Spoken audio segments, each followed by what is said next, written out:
sy atsika fa ny fahasoavan'Andriamanitra miaraka amintsika.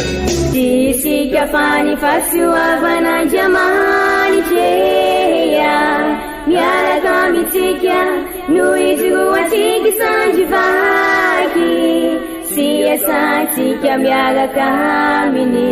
Ny fianakaviana no taniketsa ipoiran'ny vocation. Déploie ton cœur et viens nous sauver.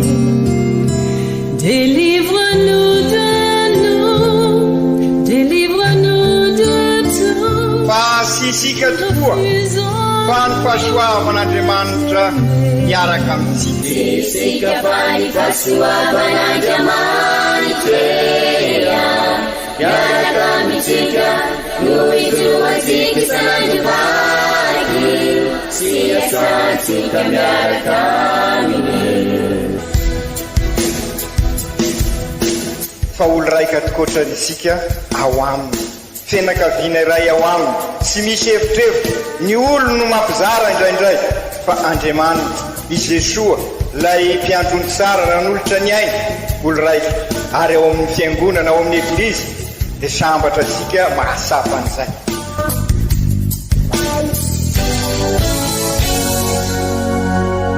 Olo araiky atsika atambatry ny fanahy masina kamiray, olo araiky ao amin'ny Kristy. Fandaram-pampianarana iaranao amin'ny son excellence Monseigneur Benjamin Marc Caramarson eto amin'ny radio Fagnier.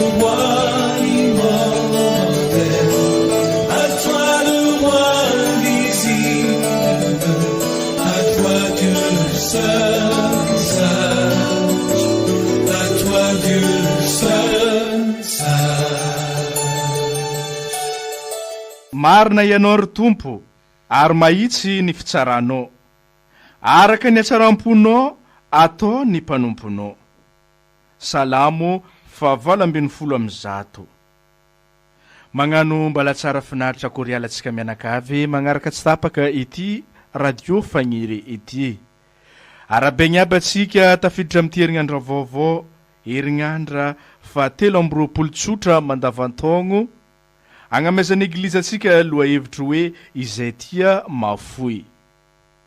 Oregnitsika amin'ny tenin'Andriamanitra rosin'ny eglizy amintsika ty andraniany ity. Arahiny fampianaran'ny archevêque ny famelabelaragna io loha hevitra io.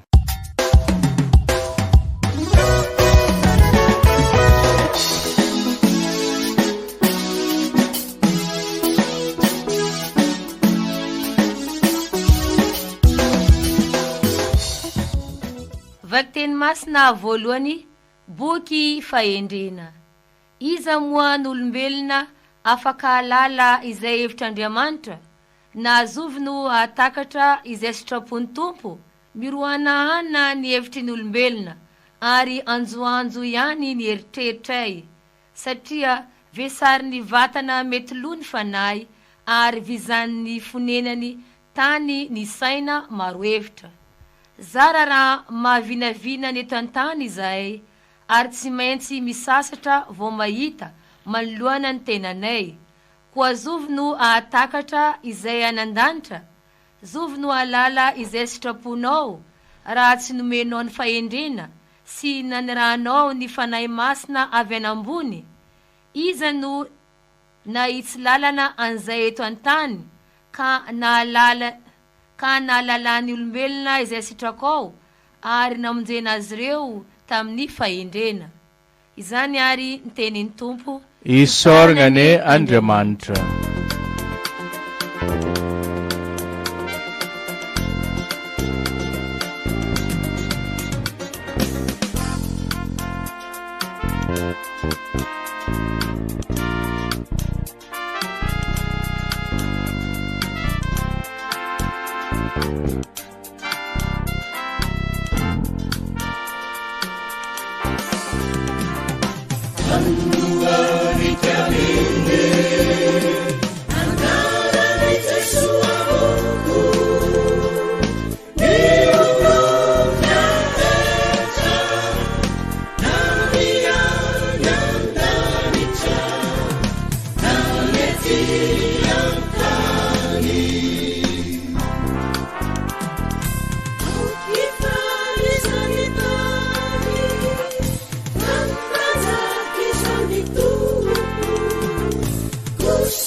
Vakteny masina faharoa, taratasy masindapoly apôstôly ho an'ny Filemona.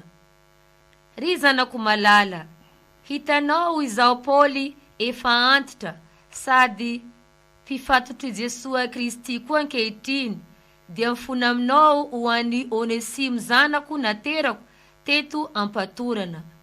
Ampodiko aty aminao izy ilay sombiny aiko. Nikasa iazona azy taty amiko aho mba hanompo ahy osolonao eto amin'ny fifatorako noho ny amin'ny evanjely. Saingy naleko tsy nanao na inona raha tsy teny ierana aminao mba tsy ho anterisetra ny asa soanao fa ho antsitrapo tokoa. Angamba koa i Onesimo no niala vetivety teto aminao dia ny mba hanananao azy mandrakizay, tsy toy ny mpanompo intsony fa mihoatra noho ny mpanompo, dia tahaka ny rahalahy malala ho ahy indrindra ary mainka fa ho anao na araka ny nofo na araka ny tompo. Koa raha ataonao ho namanao tokoa aho dia raiso tahaka ny tenako izy. Zany ary ny tenin'ny tompo, isoragna Andriamanitra.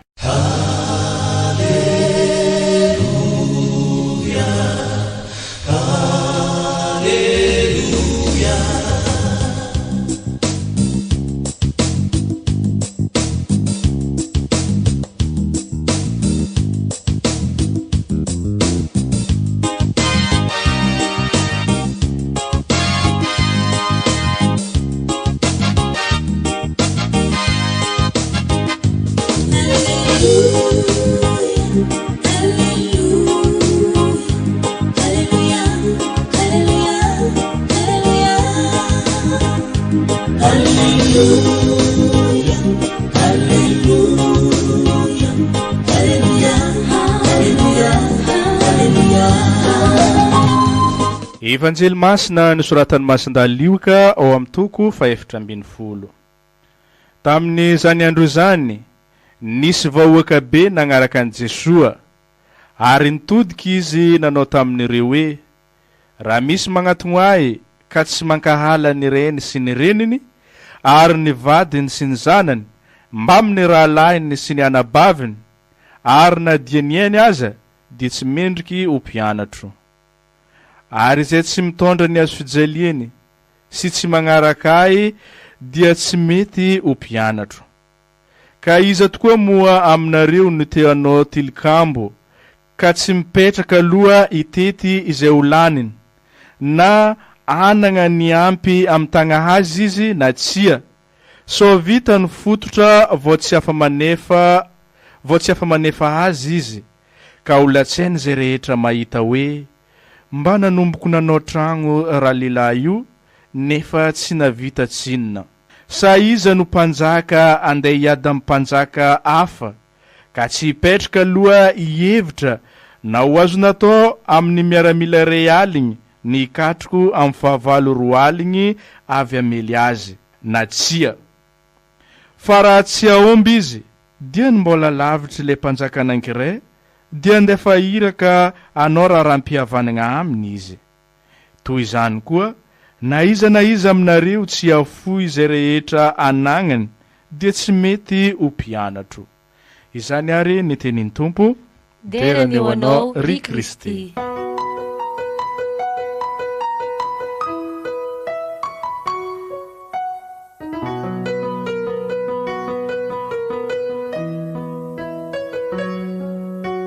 ry kristianina havana dibo-kafaliana aravona ho asika eto Madagasikara satria ny an'ity 8 septambra no miara mankalaza ny Eukaristia amin'ny fomba manetriketrika marina ny Eukaristisika na dia andavanandro aza dia manetriketrika fa ny an'ity miavaka zay Eukaristia zay satria ny Papa François no miaraka amintsika vahoaka malagasy mankalaza ny Eukaristia ao amin'ny toerana malalaka ao soa mandrakizay na ny anarana aza dia manambara zavatra lalina soa mandrakizay ary dia zay no antenaintsika ary zay raha teo nefa niainan'ny Masiny Maria iainan'ny Masiny Maria ka nankalazaitsika tamin'ny 15 aogositra teo ary dia ny an'ity matetika isika mivolagna tsy mba misy raha kisendrasendra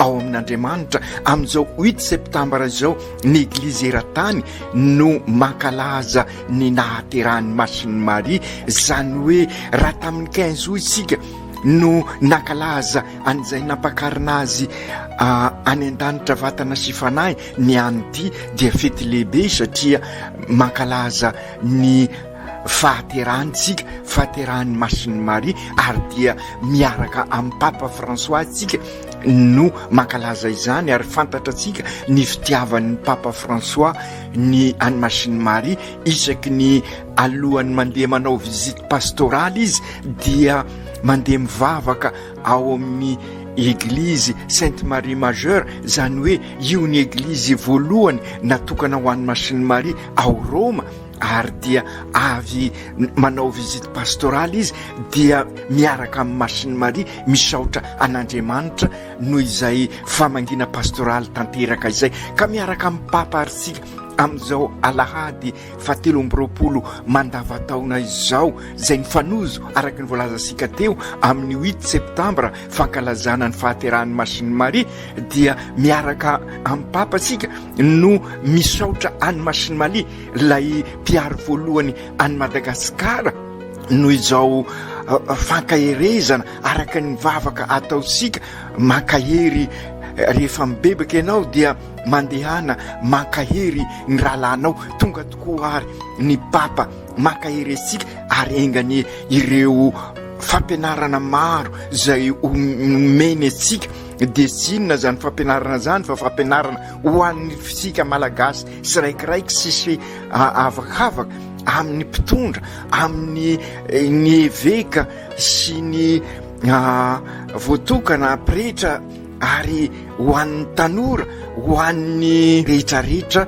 sisy avakavaka na ny vahiny mipetraka eto Madagasikara, na kristianina vita batemy, na katolika na sy katolika, ho an'ny olona rehetrarehetra dia mivolagna amintsika ny papa arak'izay adidy napetraky ny Jesoa amin'ny Piera, ka toizy ny dimbin'ny Piera amintsika araky ny fampianarana natao antsika momba ny hoe iza marina moa ny atao hoe papa, iza moa papa François, maromaro reny fampianarana renesika, ary dia niaraka nandali-pinoana koa isika mikasika an'izay famangin'ny papa zay, ary ny rahantsika natao zany amin'ny fankalazana ny jobilny symposium de la conférence épiscopale d'Afrique et de Madagascar, lay fiombonamben'ny conférence épiscopale aty Afrika sy Madagasikara, dia niaraka nandali-pinoana isika mba ararotsika izao fotoana izao, ary ny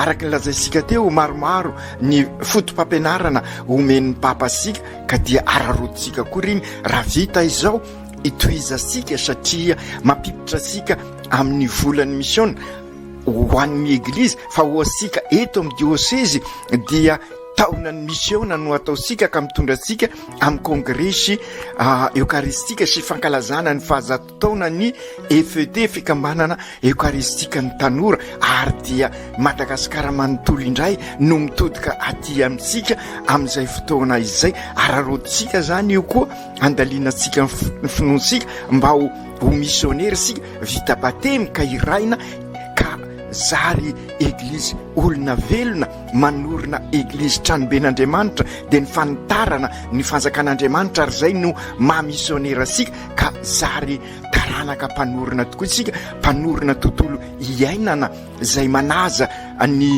zavaboary, ka ny zavaboary no voakolokolo ka manampy asika hivelatra tokoa amin'ny mahaolona atsika, ka amin'izay manorina tontolo mpiainana sika anjakan'ny rariny sy ny isiny ny fahamarinana, ka hikasaka ny soiombonana ka mpivelatra ny mahaolona, dia ny mahaolona manontolo sy ny olon-drehetra, ka ampitonga an'izay tontolo mpinoana hivelatra bebe kokoa zay amin'ny maha zanak'Andriamanitra sika. Ary dia izay tokoa no ambaran'ireo vakiteny telo zay arosiny eglizy amin'izao alahady fahatelo amby roapolo mandavataona izao, ka raha tamin'ny alahady lasa teo tokoa isika nandinika toe mpanahy fototra de sinina fa ny fanetretena sy ny fahatsorana ho isika ny fahalemem-panahy zay toetra ny Jesoa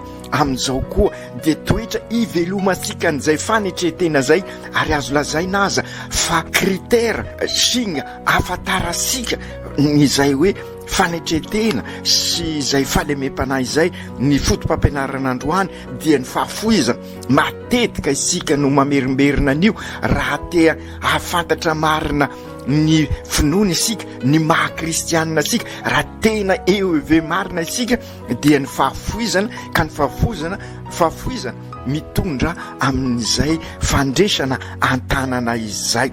Ka izay indrindra no ambarany ny evanjely androany raha teny andalana makany Jerosalema i Jesoa, zany hoe andeha hanolotra ny tenany izy, fantatra sika ny dia makany Jerosalema, zany hoe hiatrika ny zay hoe fizaliana sy fahafatesana izay izy, dia nanao an'io fampianarana io sy tianakivy reo olona marobe manaraka azy, kanefa ambarany mazava sy mba fomba ny Jesoa araky ny averimberisika ny manao kobakambava, ary dia enontsika sara ny papa rehefa mampianatra sika izy, ka hoy Jesoa ao amin'ny evanjely: raha misy manatonay ka sy mankahala ny rainy sy ny reniny ary ny vadiny sy ny zanany mba ny rahalahiny sy ny anabaviny, ary na dia ny ainy aza, dia sy mendrika ny ho mpianatro. Ampisehivina eto ary fa ny tadiavin'i Jesoa dia sy hoisy zay zavatra mifangaro na isika misabaka, fa nitadiavin'i Jesoa dia izy ny loha laharana amin'ny alalany sy miaraka aminy ary ao aminy ny fiainantsika. Sy hoe sanatria dia sanatria lazain'i Jesoa isika sy ho tia an'ireo tanisa isika reo, sanatria izany fa amin'ny alalany sy miaraka aminy ary ao aminy no itiavana an'ireo rehetra reo. Raha tena mpianatra ny marina isika, raha tena kristianina isika, raha tena kristy mpiarabelona amin'ny olona tokoa isika, dia sy mitaky an'izay safidy izay, ka izay ndikany hoe fahafoizana mahafoy isika mba sy hoe ankahalan'ireo fa anasoan'ireo bebe kokoa, satria amin'ny alalan'i Jesoa izy zany ny loharano sy fototra n'izay atao sika rehetrarehetra, ary marina sy mandeha ho azy izay, ka izay ihany koa no mahatonga azy milaza fa manaraka an'io tenin'io toizan'i Jesoa manao hoe izay sy mitondra ny azo fizaliana sy manaraka ahy dia sy mety ho mpianatra. Izany hoe noho izay safidy izay sy mandeha ho azy, satria ny izao tontolo izao sy manaiky an'izay, ary izay indrindra no ampisahivy ny vaky teny voalohany mitaky fahendrena lalina ny fanarahandian'i Kristy, ary izay no tian'ny Papa ampisahivina amintsika amin'izao diany izao mba ahatonga sika ho tena mpianatra Kristy marina ka vonina hiatrika ny fiainana. Ary dia izay no mahatonga sika amin'ny vavaka ataosika manana modely isika amin'izany, dia ao ireo martiry, dia siza izany fa martiry Lucien Boutvoasoa sy masinday Jacques Berthieu, ary ao ireo olo sambatra i Raphaël Rafringa sy Victoire Rasomanarivo. Fantatra sika ireo fiainan'ireo, ary io no amerina sika matetika hoe sy tany malemy anorena mpangady ny finoana fa tany lonaka, ary dia lonaka ireo modely sika ireo. Ary dia izay koa ny antenaitsika vokatry n'izao famangin'ny Papa izao dia mba ho lonaka tokoa ny tanitsika ity, ka amin'izay vonina ahafo isika ary roso lalindalina tokoa eo amin'ny fiainantsika, ka tena ho mpanompo tokoa isika araky ny fampianaran'i Jesoa. Ary izay ihany koa no mbola averin'ny masinday Paoly amin'ny fahafoizana sy maintsy atao izy amin'ny taratasiny ho an'ny Filemona, izay hitasika mampianatra misy izy ny vatanan'ny taratasy. Raiso izy sy toy ny mpanompo isony fa tahaka ny rahalahy malala. Izay ny vokatry ny fahafoizana eo amintsika. Raha samy mahafoy isika dia tena fianakaviana ray, olo araika tokoa, sy misony ny fanavakavahana na iry no mpanompo na iry no tahaka izao, fa olo araika tokoa isika. Ary izay no antena isika eo vokatry n'izao famangin'ny Papa izao, ary dia tena mpamafy fanantenana sy fiadanana tokoa isika amin'izay. Ary dia ao amintsika tokoa lay fahendrena ampianariny ny vakiteny voalohany sy resaka fihetse-po fosiny zany, fa fiainana izay ivelomasika araky ny batemy, satria i Jesoa no loharano fototra n'izay fahafoizana izay. Ry Jesoa Tompo, te ho mpianatra ao tokoa izahay, te hanaradianao bebe kokoa izahay, ka mpioary zahay ho vonina tokoa isafidy anao. Ka raha misafidy anao zahay dia mandao ny hevitry n'izao tontolo izao, miala amin'ny fahendren'izao tontolo izao, izay mitady anangona, izay mitady anilikilika, izay mitady anavakavaka. Ka mpioary zahay ho vonina tokoa ahafoy ka anaradianao, na dia amin'ny sarotra azy zany araky ny voalazanao, fa izay ny lalam-pamonjena ho anay. Ary Masiny Maria reny izay sarona manokana amin'izao alahady izao, amin'izao 8 septambra izao, ny anampy anay, hivavaka ho anay, ka ahatonga anay tokoa izy ilay hiaraka amakivaky aminay izao taonany mission izao.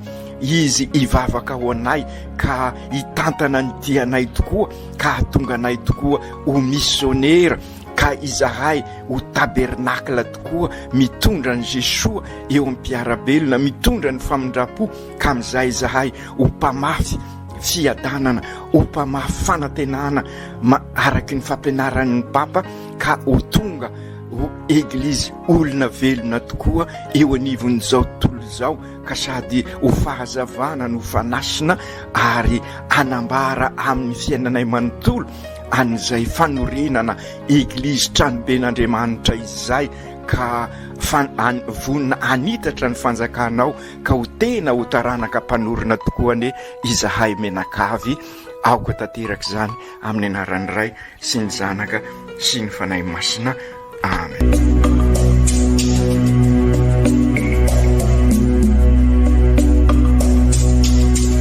Tsy atsika fa ny fahasoavan'Andriamanitra miaraka amintsika. Tsy isika fa ny fahasoavan'Andriamanitra miaraka amintsika, noho izy ho atsika sandrivaky, sy asantsika miaraka aminy.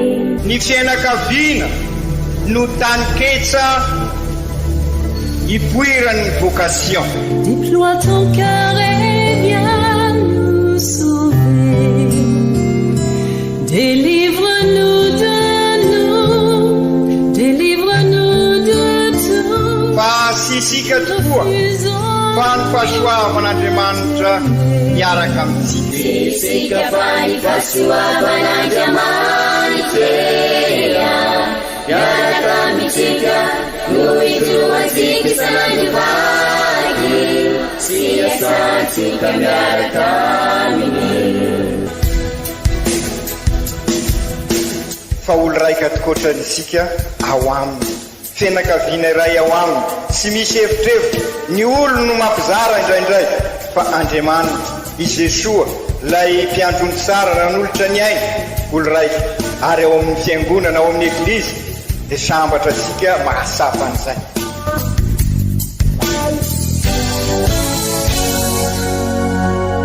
Olo araiky atsika atambatry ny fanahy masina kamiray, olo araiky ao amin'ny Kristy.